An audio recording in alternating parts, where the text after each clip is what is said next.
Skill development కేసులో ఉత్కంఠ రేపుతున్న Chandrababu quash పిటిషన్పై నేడు నిర్ణయం వెలువడనుంది. ఈ కేసులో కీలకంగా మారిన అవినీతి నిరోధక చట్టంలోని సెక్షన్ 17A పై గతంలోనే తీర్పు రిజర్వ్ చేసిన సుప్రీంకోర్టు ఇవాళ వెలువరించనుంది. ఈ మధ్యాహ్నం 1 గంటకు జస్టిస్ అనిరుద్ధ బోస్, జస్టిస్ బేలా త్రివేదితో కూడిన ప్రత్యేక ధర్మాసనం నిర్ణయాన్ని ప్రకటించనుంది. తెలుగుదేశం అధినేత చంద్రబాబును వైకాపా ప్రభుత్వం జైలుకు పంపిన స్కిల్ డెవలప్మెంట్ కేసులో ఎన్నాళ్లుగానో ఉత్కంఠ రేపుతున్న సెక్షన్ 17A వ్యవహారం నేడు తేలనుంది. అవినీతి నిరోధక చట్టంలోని సెక్షన్ 17A ప్రకారం గవర్నర్ అనుమతి లేకుండా తనపై కేసు నమోదు చేయడం చెల్లదని, దాన్ని కొట్టేయాలని చంద్రబాబు న్యాయ పోరాటానికి దిగారు. అయితే క్వాష్ పిటిషన్ను గతేడాది సెప్టెంబర్ 22న న్యాయమూర్తి జస్టిస్ శ్రీనివాసరెడ్డి హైకోర్టు ధర్మాసనం తోసిపుచ్చింది.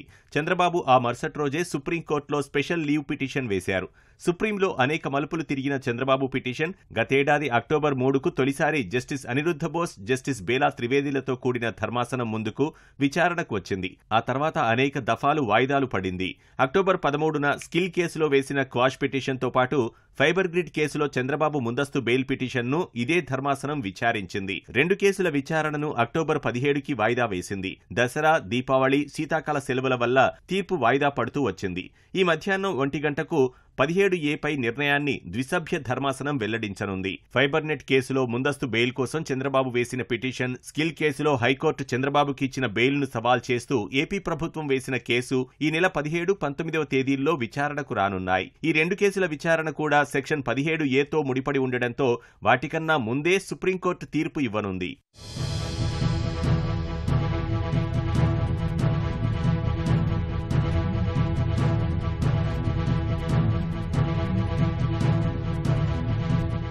చంద్రబాబు క్వాష్ పిటిషన్పై సుప్రీంకోర్టులో సుదీర్ఘ వాదనలు జరగడం కూడా తీర్పుపై తీవ్ర ఉత్కంఠ నెలకొంది. కేసులో చంద్రబాబు తరఫున సీనియర్ న్యాయవాది హరీష్ సాల్వే, ఏపీ ప్రభుత్వం తరఫున ముకుల్ రోహిత్గి పోటాపోటీ వాదనలు వినిపించారు. అవినీతి నిరోధక సవరణ చట్టం సెక్షన్ 17A నిబంధనలకు అనుసరించి గవర్నర్ అనుమతి తీసుకోకుండా చంద్రబాబుపై కేసు నమోదు చేయడం చెల్లదన్నది చంద్రబాబు న్యాయవాదుల వాదన. 2018 జూలై 26 నుంచి సెక్షన్ 17A అమల్లో ఉందని, 2021 డిసెంబర్ 9న స్కిల్ కేసు నమోదు చేసి 2023 సెప్టెంబర్ 8న చంద్రబాబును నిందితుడిగా చేర్చారని కోర్టుకు తెలిపారు. కానీ ఏపీ ప్రభుత్వ న్యాయవాదులు మాత్రం నేర ఘటన 2018కి పూర్వం చోటు చేసుకుందని, సెక్షన్ 17A పాటించాల్సిన అవసరం లేదని వాదించింది.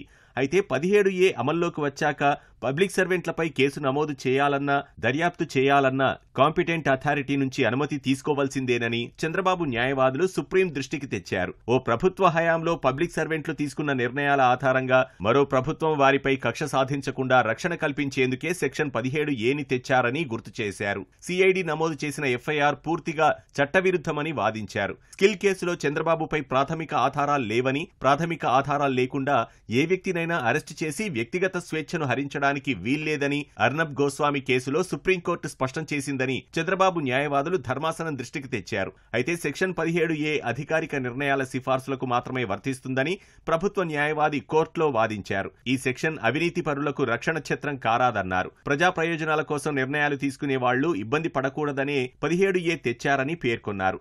అయితే ఈ కేసంతా కక్షపూరితమేనని చంద్రబాబు తరఫు న్యాయవాదులు తేల్చి చెప్పారు. స్కిల్ కేసు ఎఫ్ఐఆర్లో మొదట చంద్రబాబు పేరు లేదని, రిమాండ్ సమయంలోనే ఆయన పేరు చేర్చారని గుర్తు చేశారు. ఈ కేసులో చాలా మంది అధికారులను విచారించామని చెప్పిన సిఐడి ఒక్కరికీ 17A నిబంధన కింద అనుమతి తీసుకోలేదన్నారు. నిబంధనలు పాటించలేదనడానికి ఇదే పెద్ద నిదర్శనమని పేర్కొన్నారు. న్యాయ సమీక్ష జరిగితే కేసు మొత్తం మూసేయాల్సిన పరిస్థితి తలెత్తుతుందన్నారు. ఈ నేపథ్యంలో సుప్రీంకోర్టు 17Aను అనుసరించి చంద్రబాబుపై స్కిల్ కేసు కొట్టేస్తుందా, లేదంటే చంద్రబాబు పిటిషన్నే కొట్టేస్తుందా అనేది ఉత్కంఠ రేపుతోంది.